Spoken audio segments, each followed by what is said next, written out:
Hello friends, I am Apruti. Welcome back to our channel plants space.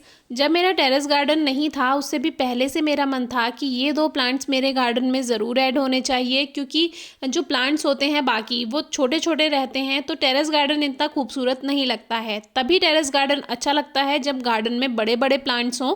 और ये जो plant है ये इसकी हाइट भी अच्छी जाती है, ट्री लुक होता है, एक तरह से ट्री शेप होता है तो वो भी देखने में अच्छा लगता है। तो जो पहला प्लांट है वो है प्लूमेरिया की ये वाली वैरायटी, जिसमें इसके फ्लावर्स कुछ इस तरह के होते हैं। इसमें पत्तियां जो हैं पौधे की वो पॉइंटेड रहती हैं, पॉइंटेड लीव्स रहती हैं। इससे आप पहचान कर सकते हैं कि ये वैरायटी कौन सी है। तो इसमें जो है इस तरह के क्रीम और येलो शेड के फ्लावर्स आते हैं, बीच में इसमें येलो शेड होता है। ये वाला फ्लावर मुझे बहुत प्यारा लगता है और इसकी खासियत ये है कि ये गुच्छे में खिलते हैं।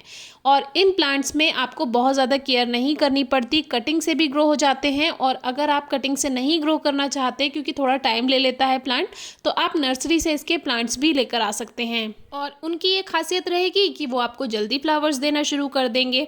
और ये प्लांट्स छोटे नहीं मिलते हैं, ये जब आप नर्सरी से लेने जाएंगे तो अच्छी खासी हाइट का प्लांट मिल जाता है, लेकिन कोशिश कीजिए छोटे से छोटा प्लांट लें, क्योंकि छोटे प्लांट्स जो होते हैं वो कम प्राइस में मिल जाते हैं। लेकिन फिर भी अगर आपको कटिंग से ग्रो करना है तो 1 साल के अंदर प्लांट तैयार हो जाता है और फिर इसमें फ्लावर्स भी आने लगते हैं। ये प्लांट्स जो है बहुत अच्छी फ्लावरिंग कर रहे हैं, कोई एक्स्ट्रा केयर नहीं होती इनको, खाद का भी कोई बहुत ज़्यादा ध्यान नहीं रखना होता। आप सीज़न की शुरुआत में एक बार खाद दे दीजिए, उसी से आपको अच्छी फ्लावरिंग मिल जाती है। मैंने इसमें इस बार खाद नहीं दिया है, अब मैं मिट्टी की गुड़ाई करके थोड़ा सा खाद इसमें मिला दूंगी।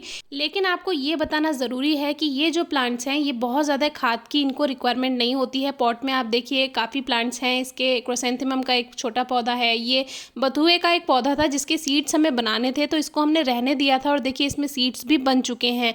बथुए के पौधे के सीड्स बहुत आसानी से बन जाते हैं, इनको टाइम से कलेक्ट कर लेंगे तो आप इनको नेक्स्ट सीजन में ग्रो कर सकते हैं और बहुत सारा बथुआ आपको फ्री में मिल जाएगा। ये इसका स्टेम है, यहाँ से टूट गया था, यहाँ पे 2-3 ब्रांचेस थी पहले, लेकिन फिर टूट गया था तो इसकी 2 ही ब्रांचेस रह गई थी, वही ऊपर जा करके कुछ इस तरह से बन गई।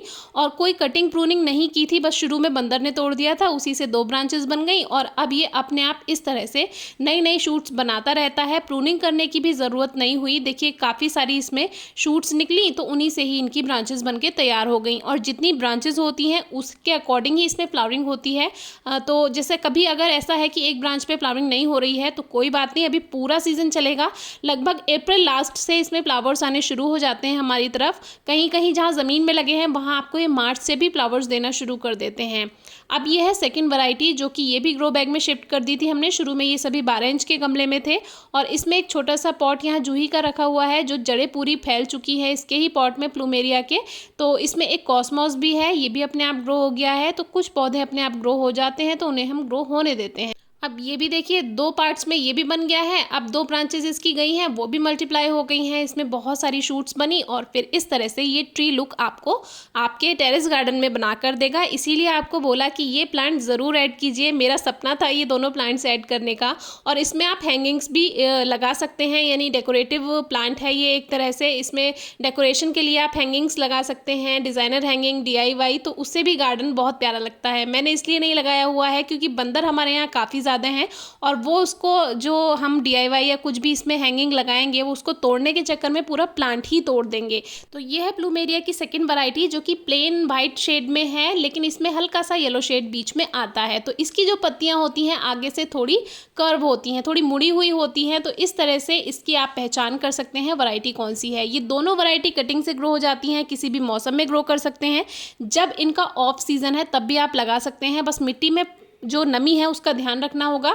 तो जब टाइम आएगा अपने आप से उसमें नई नई पत्तियां आनी शुरू हो जाती हैं। इस प्लांट में बस एक कमी है, अगर बहुत ज़्यादा पानी हो जाए, मिट्टी अगर वेल ड्रेन नहीं है, सॉइल आपने वेल ड्रेन नहीं बनाई हुई है, पानी रुकता है तो इसका जो स्टेम है वो गलना शुरू हो जाएगा, सॉफ्ट होना शुरू हो जाएगा, जैसे अडेनियम में होता है बिल्कुल उस तरह से।